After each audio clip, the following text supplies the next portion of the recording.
Welcome to Sunday Ripple. I'm Rob Anderson. Each week we explore Scripture and the ripples it can create on our everyday lives. Sometimes we're going to reflect on Sunday's message. Sometimes we'll dive into other passages that speak to where we are. Whether you're a Christian or just tuning in for a thoughtful conversation, this podcast is here to help you reflect and grow and keep the message moving through your week. Let's get into it. Hey friends, welcome back to the podcast. Today we are diving into a topic that is beautiful and powerful and can sometimes be a little bit uncomfortable, actually, and that's grace. Specifically, why grace, something that we talk about all the time in church, can still offend us. Grace is one of the most central ideas to Christianity, and it's the heartbeat of the gospel.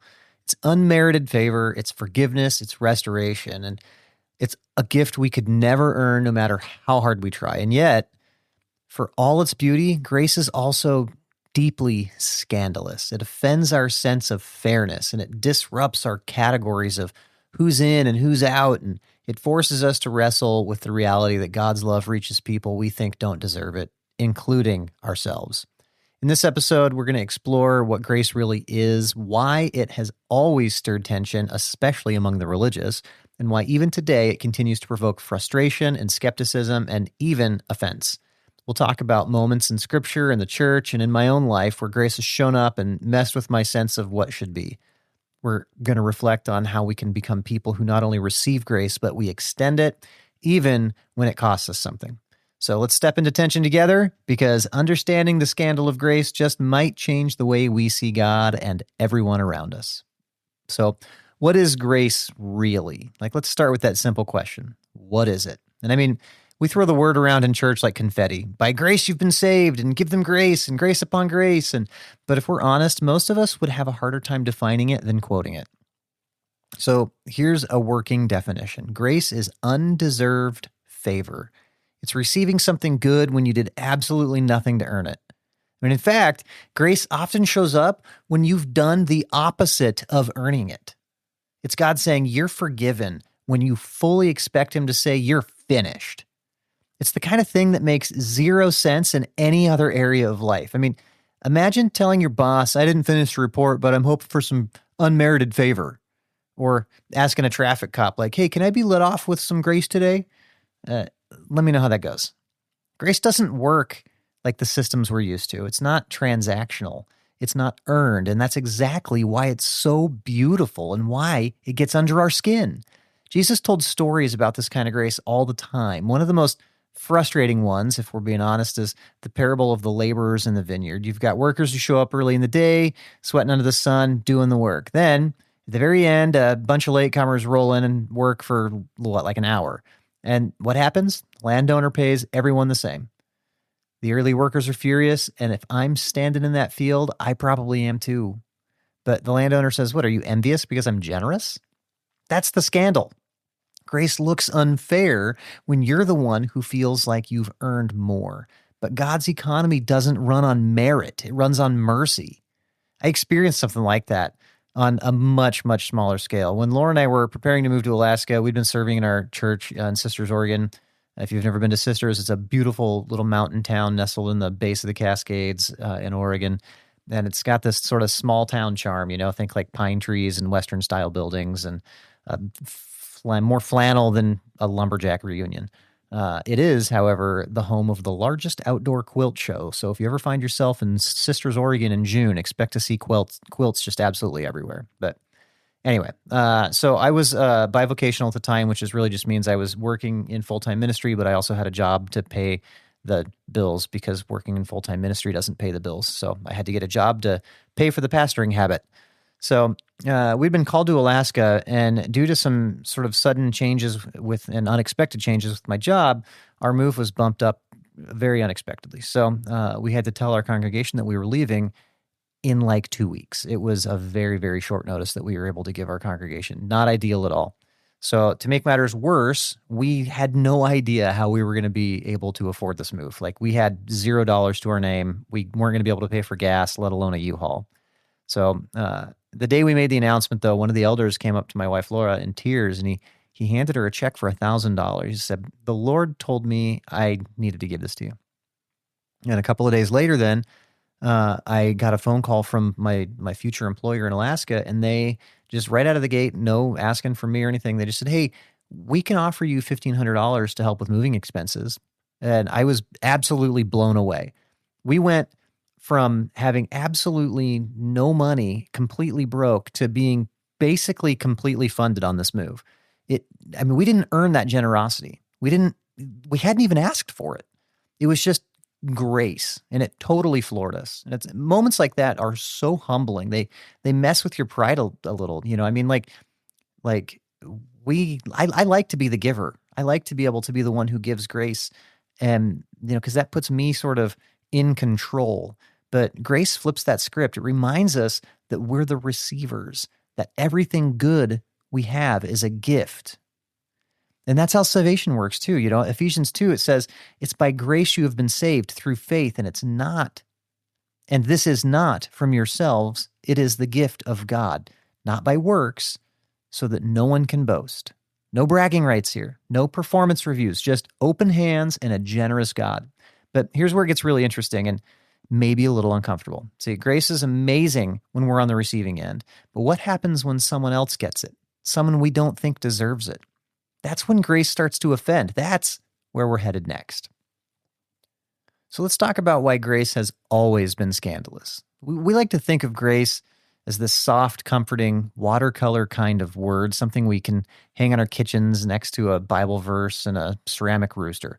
But if you actually look at Scripture, grace has always stirred up conflict. It made people angry. It disrupted the religious system. It got Jesus killed. You look at the Gospels, and Jesus consistently extends grace to the wrong people, tax collectors and prostitutes and Roman soldiers, the poor, the unclean. He touched lepers. He had dinner with crooks and publicly forgave people who didn't even ask for it. He made the religious leaders furious, not because they didn't believe in forgiveness, but because it wasn't on their terms. There's a moment in Luke 7 where Jesus is eating at a Pharisee's house, and a woman, probably a prostitute, shows up. She's weeping. She's washing Jesus' feet with her tears. She's drying them with her hair. And the host is scandalized. He thinks if this man were really a prophet, he'd know what kind of woman this is. But Jesus doesn't rebuke her. He rebukes him. He tells a parable about two people with debts, one small, one large. And he asks, who loves more when both are forgiven? The answer, of course, is that the one who was forgiven more. Grace offends the proud. It exposes the illusion that any of us are better than someone else. That same theme continues into the early church. The Apostle Paul, who loved rules and righteousness before he met Jesus, ended up writing most of the New Testament about grace. But even he had a hard time getting people to believe it. In Galatians, Paul is furious because Christians were trying to add requirements to grace. Like, Jesus is great, they said, but you still need to follow all the Jewish laws. And Paul's response was, absolutely not. If grace is conditional, it's not grace. If you can earn it, it's not a gift. He even says in Galatians 5:4, he says, you who are trying to be justified by the law have been alienated from Christ. You have fallen away from grace. Yikes! Grace was scandalous then, and it still is now, because when it shows up in real life, it doesn't always look neat or fair. There's something in us that wants wrongs to be punished, lines to be drawn, and grace to be reserved for people who have shown enough remorse. But we don't mind grace as long as it comes with a decent amount of groveling. But grace doesn't work that way. It moves towards the undeserving, and that can be hard to swallow. I remember watching someone in ministry who had a major moral failure and yet returned to the public eye way too quickly. They'd hurt people, the situation was messy, and yet within a short time they were back in leadership, preaching and posting inspirational quotes on social media. And I'll be honest, my gut reaction was like, seriously, already? It didn't feel like grace. It felt like skipping the hard part. And that's when the tension hits. When you see someone else get the grace you think they shouldn't. Or when you want justice more than mercy. That's when the scandal rises. And yet, this is the hard truth. God doesn't consult us before he extends grace. He doesn't need our approval. He gives it freely, and it always reflects his character, not the recipient's merit. The cross is the most scandalous act of grace in all of human history. Jesus dying in the place of sinners, criminals, liars, betrayers, people like me, like you. That wasn't fair. It wasn't deserved, but it was grace. Paul says in 1 Corinthians 1 that the message of the cross is foolishness to those who are perishing, but to us who are being saved, it is the power of God. He even says it's a stumbling block, a scandal to Jews and foolishness to Gentiles. But to those who believe, it's the very wisdom and power of God. And here's what that tells me. If grace doesn't occasionally make us uncomfortable, we might not be looking at it clearly.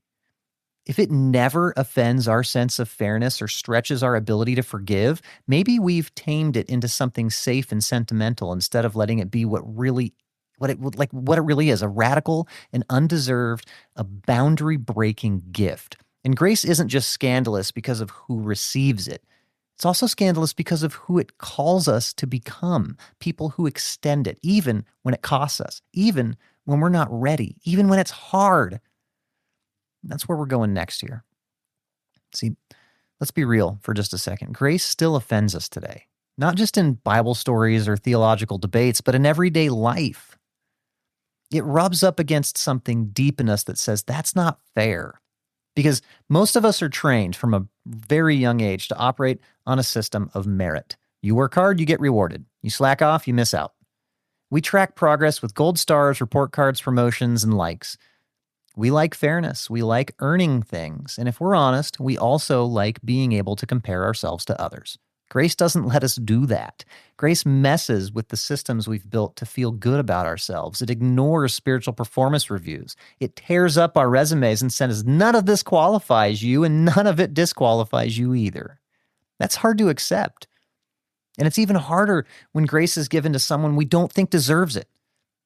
I felt that tension. You probably have too. You hear about someone who hurt people or made terrible choices or walked away from God, and then somehow they're restored. They're blessed. They're used by God. And part of you wants to be happy for them, but the other part is like, really? Them? You might even spiritualize it. Like, I just think they need more time to heal. And sometimes that's true, but other times what we're really saying is, I don't want grace to come too easily for them. We want people to earn their redemption, to pay some dues, to prove they've changed. But grace doesn't wait for all that. Grace comes while we're still messy and selfish and unsure. Romans 5:8 says, God demonstrates his love for us in this. While we were still sinners, Christ died for us. Not after we cleaned it up, while we were still broken. And that's hard to apply in real life. I remember a time when I was wrestling with myself. There's someone in my life, a fellow believer, who'd made some just really poor choices, the kind that hurt people and caused division. And I just couldn't understand how they were still being invited into leadership circles, how people were publicly supporting them. And I couldn't reconcile that with what I'd seen behind the scenes. It didn't feel right. I wasn't angry for myself. I was angry for the people who'd been hurt. I feel like grace was skipping over justice. Then I realized that's exactly what grace does. Grace doesn't ignore justice. It fulfills it differently. It doesn't erase consequences, but it reorients how we respond. It pulls us back from the edge of bitterness and into a possibility of redemption. And that realization didn't come easily. It wasn't like I had this one prayer and suddenly became the most gracious person on the planet. But it made me ask the hard questions. Do I trust God to deal with what I can't? Do I really believe his grace is for everyone or just the people I approve of?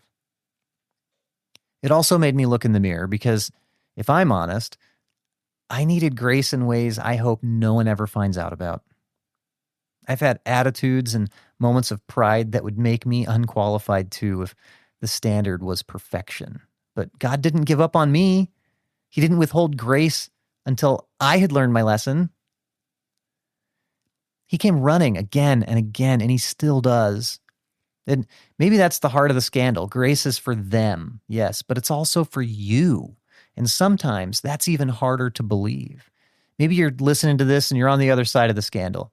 You're the one wondering if you've gone too far, if grace really covers up your story. Maybe you've felt the side eyes or the whispered conversations, the distance from people who used to welcome you. You're wondering if God feels the same way. Let me tell you something. He doesn't. God's grace is not let's say it's not a probationary period. He's not waiting for you to act right or before he can love you again. The cross was enough. Period. And if you're the one struggling to extend grace, if someone in your life is getting a second chance you're not sure they deserve, take a step back. Ask God to help you see that person the way he sees them. It won't always come naturally, but grace never does. Grace still offends. But that might be the best evidence that we still need it. All right, next we're going to look at what grace actually costs and why it's still worth giving even when it hurts. See, we don't talk about this enough, but grace, real, deep, Christ-like grace costs something. It cost Jesus everything. Grace isn't just some fluffy, feel-good idea. It's sacrificial. It's uncomfortable. It means choosing to bless when you could blame, to forgive when it would feel better to fume, and to love when your heart says no thanks. And sometimes it doesn't even feel like you're the one giving grace. Sometimes grace looks like walking away quietly when your flesh wants to make noise. Sometimes it's trusting God to fight for you instead of going to war for your own reputation.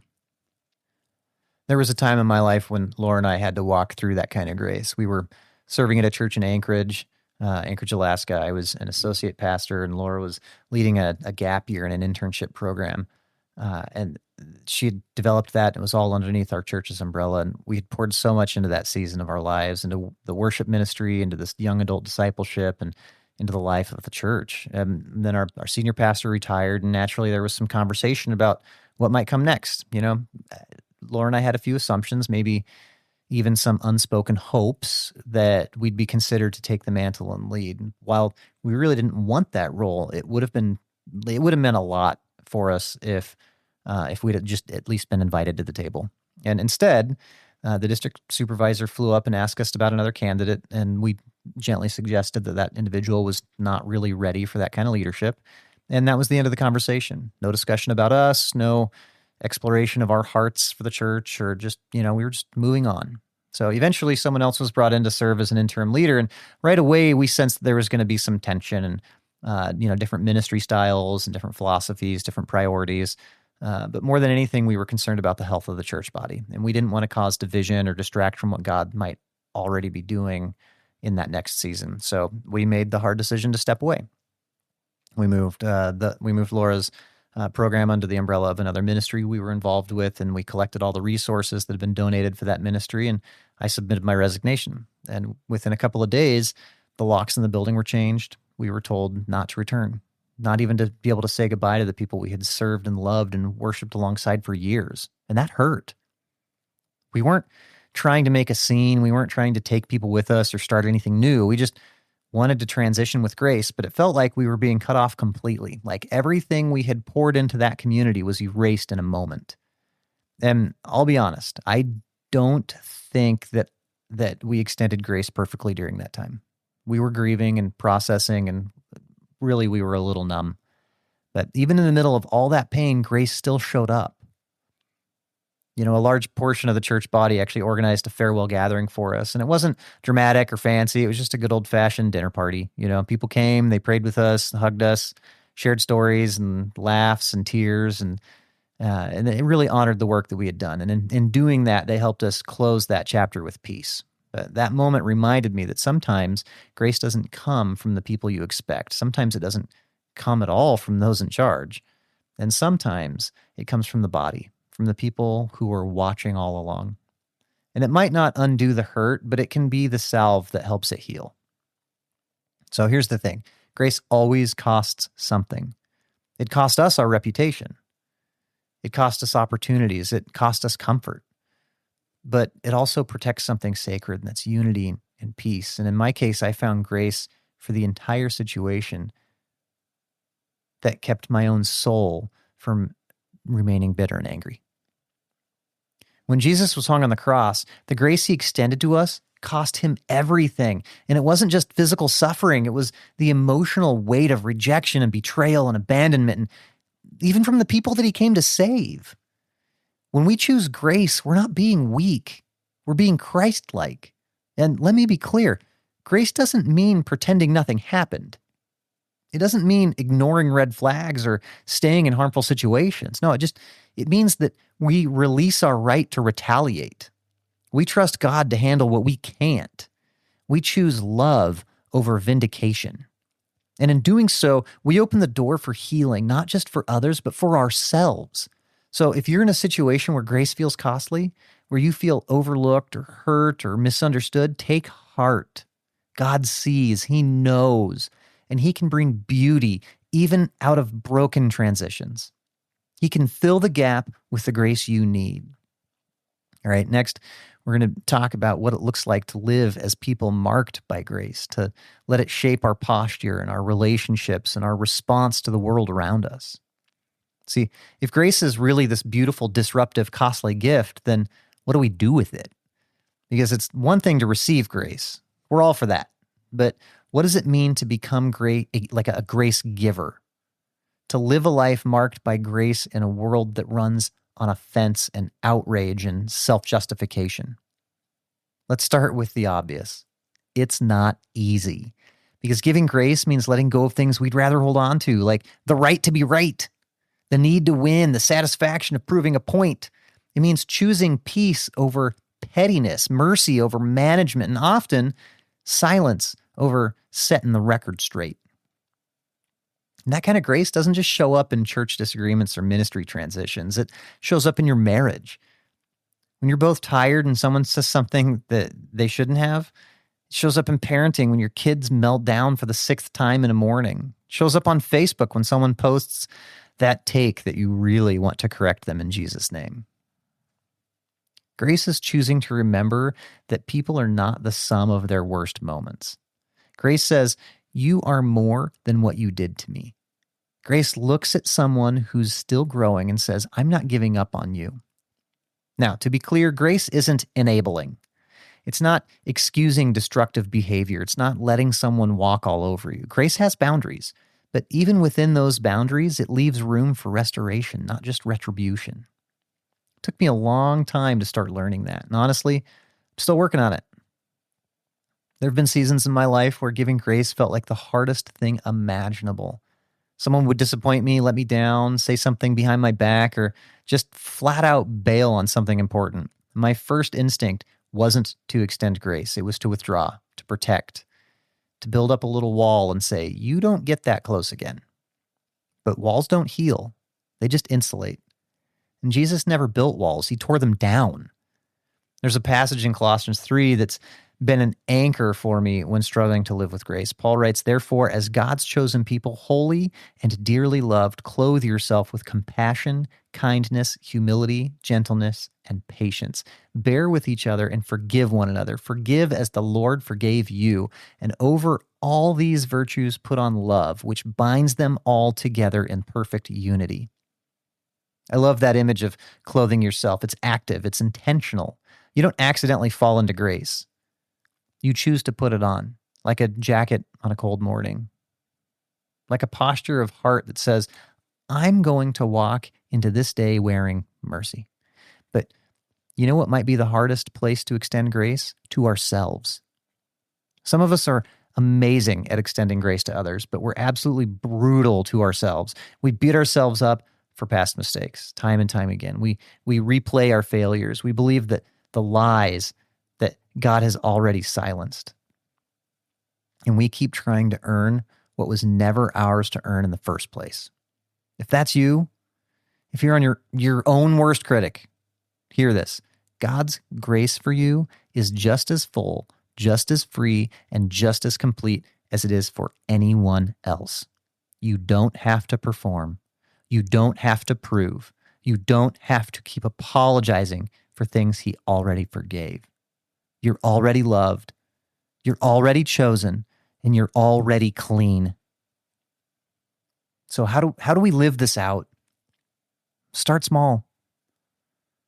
Start small. Ask God to show you where grace is needed in your own life. Maybe there's someone you need to forgive. Maybe there's a relationship you need to just release. Maybe there's a conversation you need to have or an apology you need to give, or maybe you just need to rest in the fact that you are not defined by your worst day.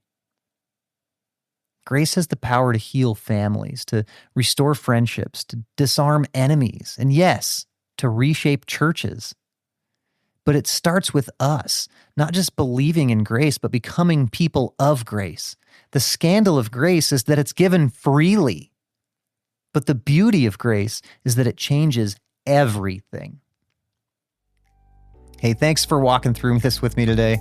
It's a fun conversation, but we've talked about what grace really is, how it disrupts our expectations, how it's always been offensive, how it still stirs tension in our lives, and how much it costs to truly live it out. And yet grace remains the center of the gospel. It's not a side dish. It's the whole table. Grace is the reason we're here. It's the reason we can come to God. It's the reason we can come to one another. My hope is that this episode stirred something in you. Not just a deeper appreciation for God's grace, but a desire to carry that grace into your relationships, into your work, your church, into your everyday life. Maybe there's someone in your life right now who needs grace. Maybe it's someone who hurt you. Maybe it's even an employer that hurt you. It might not even be your boss. It could just be a company you work for. Maybe it's somebody who disappointed you, or maybe it's you. Whoever it is, take a step this week.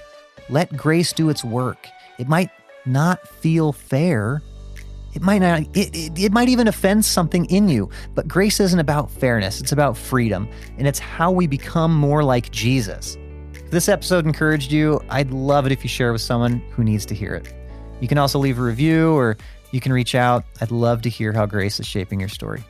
But before we wrap up completely, it's time for a brand new segment I like to call Sunday Ripple Mailbag, where the encouragement's hot and the feedback is fresher than your morning coffee. Okay, it's a little cheesy, but hey, grace makes room for the corny too. So this week's note comes from George Marigold, who said, "Love and hugs from George Marigold. We love spending time with your podcast in the morning while we eat our breakfast for encouragement to tackle our day." George Marigold, thank you so much. I love you guys so much too. This means the world to me. I love the idea that this podcast is part of your morning rhythm, like coffee and toast for the soul. So may your breakfast be always warm, your coffee always strong, and your heart's encouraged. Love and hugs right back to you. Remember, small ripples can make a big impact, so go make yours.